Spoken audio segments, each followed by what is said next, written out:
Eles vão acusar você enquanto grupo. Ah, mas eles não dizem que eles são tão santos. Ah, mas eles não dizem que serve a Deus e que segue a palavra de Deus. Pronto, a acusação não será contra você, será contra o grupo.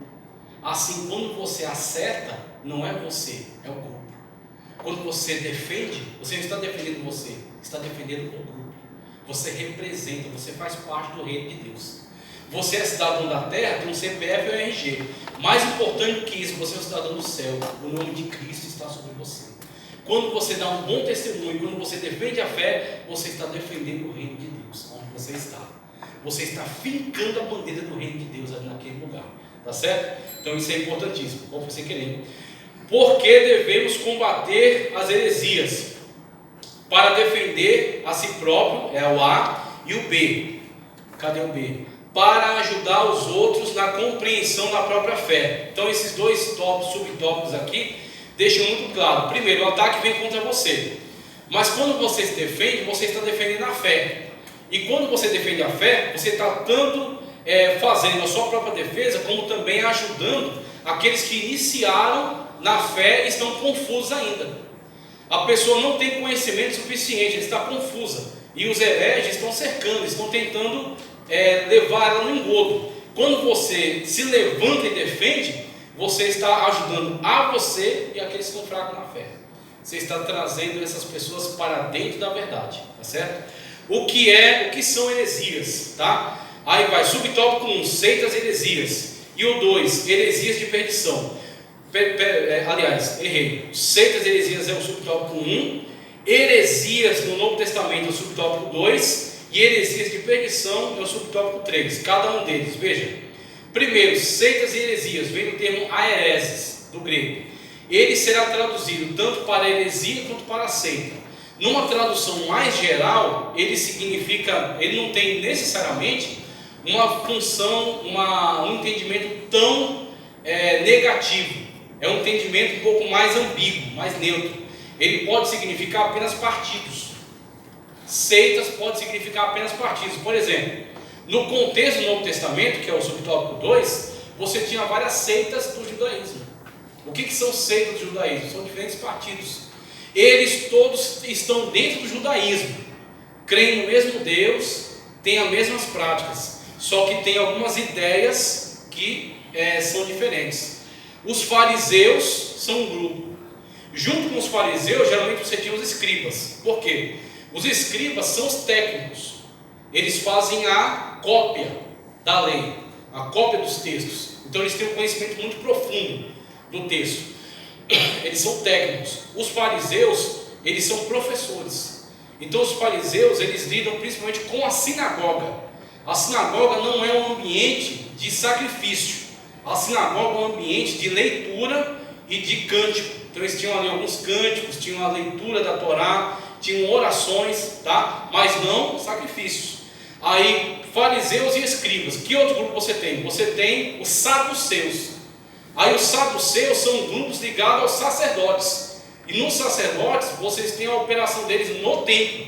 Aí no templo você tem a prática da religião, você tem os sacrifícios, os diversos cerimoniais que eram realizados ali no templo. Então você tinha essas facções, ou essas seitas. Fariseus, escribas, que geralmente andavam com eles, saduceus, que eram os sacerdotes, os zelotes, que eram um grupo mais de esquerda da época, era um grupo que era mais aguerrido contra os romanos, que queria a libertação dos judeus a qualquer custo, então faziam guerrilha. Então era um grupo mais politizado, tá? O grupo dos fariseus era mais intelectualizado. O grupo dos saduceus era um grupo mais ligado a essa questão religiosa, questão do sacrifício, cerimoniais. Então você tem ali diversas seitas. Não eram necessariamente seitas heréticas, mas eram seitas, eram partidos. E aí, quando você parte por 3, aí você encontra a terminologia que mais nos interessa, que é heresias de perdição. Agora, heresias de perdição é atentar contra a doutrina, é atentar contra a verdade, ou a ortodoxia. Ortodoxia é aquilo que está de acordo com a verdade, é ortodoxo. Heterodoxo é quando você está diferente da verdade. E aí nessa heterodoxia que você vai encontrar a heresia de perdição. A heresia de perdição é uma distorção da verdade, quando você fez dela uma mentira. Satanás fez isso com Cristo. Atira-te daqui, porque está escrito que tomará pela tua mão e te segurará para não tropeçar em nenhuma pedra. Aí a heterodoxia, aí a distorção da verdade, é a heresia de petição. Ali, vou entregar, hein? Conclusão. Os apóstolos responderam aos opositores da fé cristã e lançaram a base da nossa teologia. Todos os escritos do Novo Testamento mostram essa luta acirrada contra as falsas doutrinas. É, pois, tarefa da igreja atual batalhar pela fé que uma vez foi dada aos santos. Judas 3.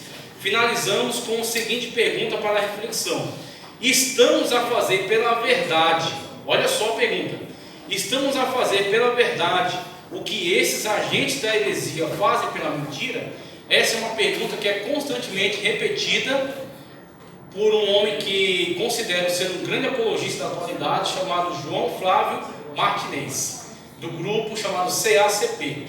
Então vai no YouTube, procura saber dos vídeos dele, do CACP. É um grupo de apologética muito importante. O Ezequias Soares, inclusive, já esteve lá, já trabalhou em conjunto com eles, e eles têm disponibilizado muito material. Eles sempre fazem essa indagação. Nós fazemos pela verdade o que as seitas fazem pela mentira? As seitas trabalham intensamente pela mentira. Você vê os testemunhos de Jeová indo para cima e para baixo, batendo nas portas. Você vê os mormons, os jovens do mormonismo, quando eles crescem, estão aí para entrar na fase da independência. Um ano da vida deles é entregue para fazer a obra missionária da Igreja de Jesus Cristo dos Santos dos Últimos Dias. Eu recebi na minha casa dois, um era do Texas e outro era do Tennessee. E aí tinha um terceiro que era um brasileiro que acompanhava eles. E aí deixei eles falarem bastante. Depois comecei a perguntar, mas de onde veio isso aí? Estava fundamentado em quê? E aí eles enrolaram. Depois eu fui na igreja deles lá. E quando eu fui, vi mais mentiras que eles ensinam lá. E quando eu saí, que eu estava para ir embora, uma pessoa me abordou ainda e falou: você quer uma cesta básica? Você quer uma ajuda? Você quer quem leve você em casa? Aceitas trabalhando. Aceitas trabalham muito bem. Como Cristo disse, os filhos das trevas são mais prudentes na sua ação do que os filhos da luz. Só que isso foi um alerta que Jesus deu.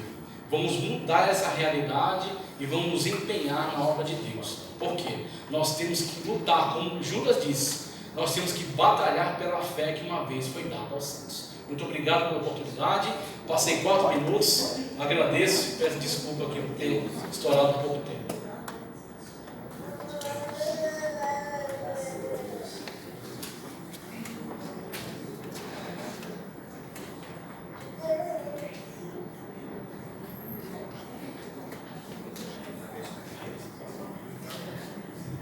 Graças a Deus. Você veio ao aproveitamento com o José? É isso? Dá tempo? Vamos ver, Rubens? Pode ser, rapidinho. Rapidinho. Depois. É isso aí. Aqui é sempre rapidinho. É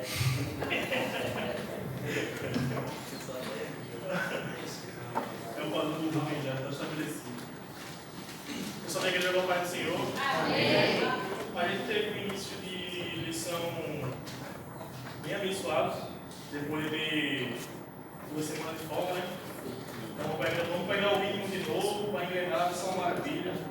Vocês estão vendo, tem uma lição muito boa, falando acerca da carta de Tiago, falando sobre a verdadeira religião. Nós tivemos hoje, a primeira lição ela é um pouco mais simples, né? Ela fala o contexto histórico, o contexto social, a quem se dirige a carta, a quem escreveu. Eu já comecei fazendo uma pergunta para ver se estava todo mundo ligado e atento, né? Quem é Tiago? Porque a gente vê que dentre os 12 tinha 2 Tiago. Tiago menor e Tiago maior. Quem é o Tiago que escreveu a carta? Nenhum dos 2. É o Tiago, irmão de Cristo. Aquele que na época, que quando estava com Cristo, não cria que Jesus era o Cristo. E a Bíblia é perfeita. Ela explica tudo no detalhe. Ela fala que no período da ressurreição de Cristo, ele explicitamente visita a Tiago. Ele visita a Tiago na ressurreição. E depois, o resto dos 12 apóstolos. Naquele momento, creio eu, que após ver Jesus só fazendo assim, depois da ressurreição, ele creu em Jesus é o Cristo. Precisou ver as mãos. Só precisou ver. Acho que Jesus não precisa nem falar com ele. Só precisou ver. Depois disso, ele se torna o pastor da igreja de Jerusalém. E traz uma carta que nos ensina muito. Uma carta, como toda a Bíblia, é uma carta atemporal. E traz bastante ensinamento para nós, jovens e todos. Que a Bíblia é escrita para todos nós. Né? Nós falamos hoje sobre um convite à autenticidade. Não vou me delongar muito. Vou fazer só as perguntas para os jovens, para ver se eles estavam atentos na ação. Ok. A primeira eu vou falar que eu mesmo respondi. Vou fazer a segunda pergunta. Qual era o contexto em que Tiago escreveu? Perseguição aos cristãos. Um período de perseguição aos cristãos. Falando um pouco sobre a morte de Cristo. A gente falou da morte de quem? Estevão. Que foi basicamente o estopim do agravamento da perseguição aos cristãos. Enquanto não mataram pessoas, a perseguição acontecia, mas ela não era tão violenta nesse ponto. Depois da primeira morte, do primeiro marco do cristianismo, que foi Estevão, a perseguição se encadeou de uma forma tão brutal que todo mundo se dividiu com medo da represália da perseguição aos cristãos. Como é o estilo de carta da carta de Tiago? O estilo. Prático e direto. Eu falei para ele um pouco que a gente não consegue entender essa parte direta, porque a gente lê um texto traduzido. Se você for pegar no grego, no Novo Testamento no grego, você for pegar no grego, você for ler um pouco, você vai ver que cada escritor ele tem suas manias de escrita. Isso é normal. Já Tiago ele escreve de uma forma prática, uma forma direta, sem roteiro, ele não vai ser muito parecido com Paulo. Ele é diferente, cada um tem sua forma de escrita. Qual o propósito da carta estudada? Incentivar os cristãos a perseverarem na fé. Porque se a gente perseverar na fé, a gente vai passar pelas provações tendo gozo, como ele fala lá, sabendo